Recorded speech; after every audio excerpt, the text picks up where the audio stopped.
Rob Van Raphorst, and welcome to MBA Now. Throughout the last year, MBA worked with the American Land Title Association on an initiative to enact state laws to permit remote online notarization. I'm here with William Kooper, MBA's Vice President of State Government Affairs and Industry. Thanks for being here. Thanks for having me back. Now, I know that this partnership included model state legislation. Can you talk a little bit about that and how the campaign's been going? Well, thanks, Rob. Yeah, the campaign's been going very well. The 2018 legislative season has seen about 4 states enact laws that are following the contours of that MBA ALTA model for remote online notarization, or RON. That's Minnesota, Michigan, Tennessee, and Indiana. In addition, we had about 10 other states that introduced but didn't quite finish those bills before their legislatures adjourned. And we're not quite out of 2018 yet, believe it or not. There's still a couple of states meeting, and we're hopeful that during the fall we might get 1, maybe even 2 more states to adopt RON laws. So I read recently that the Uniform Law Commission had their own model legislation. Is that good for the industry? Yeah, short answer, yes. It's very good indeed. Just by way of background, the ULC is a nonprofit, nonpartisan group of legal experts, law school professors, legislators, legislative staff from all over the country who get together and work on creating very well-balanced, thoughtful legislation on a variety of topics. Years ago, they got together and crafted something called ULONA, the Uniform Law on Notarial Acts. And then some years after that, they revised it to create RULONA, the Revised Uniform Law on Notarial Acts.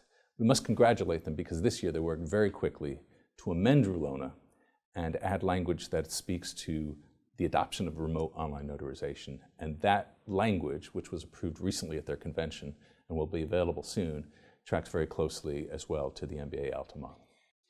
Even if you drive uniformity among these state statutes, the regulations are still going to have to be implemented. Isn't there going to be a challenge?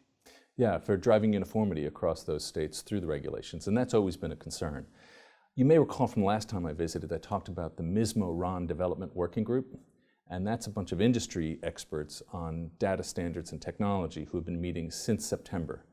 And along the way, they've released versions of their work product to policymakers, and that's produced 2 very important results this year. First, back in February, the National Association of Secretaries of State released their model standards for implementing these laws.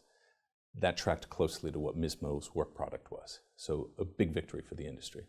Secondly, and this is much more recently, the Texas Secretary of State. And just remember, the MBA ALTA model is based on the Texas law. So the Texas Secretary of State just finalized their rules for implementing that law.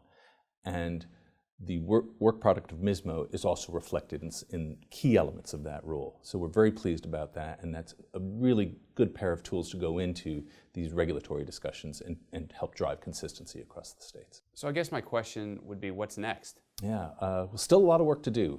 Let me talk about 3 things in one at a time. First, the legislative front. There's still a lot of states that we hope to get RON laws implemented in.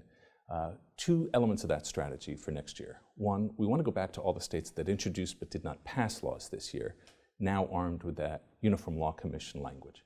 We think we can get some traction there, so that's not just the industry coming to this, but these independent legal scholars who have now crafted language that is really positive for us. Secondly, we want to go to the states where RULONA has been enacted, but not with a RON plugin yet. So we want to go again with that Uniform Law Commission language and pursue RON enactment in those states. Then on the regulatory side, now that the Texas rules are done and we have that Secretary of State document, and hopefully in the next couple of months we'll have the final MBANow piece, we'll be well armed because as more states implement these laws, we'll have more Secretaries of States who need to do the regulations. So we'll be well armed to do the drive for uniformity on the regulatory level. And then third, we have to take care of our members. We'll be working with MBA Education to release products that help our members comply with and take advantage of these new laws, and hopefully it'll allow them to save money and operate more efficiently, and after all, that's what we're here for. Right, so if somebody wants to get involved in advocacy, what can they do? Good question. So 2 very important things. First, they should go to our website, mba.org/remote online notarization. That's our resource center. It's a one-stop shop for all the information on the campaign. You'll find the model bill, all the ancillary materials, plus we continue to update it with the latest developments, and we have links to all the current laws and rules.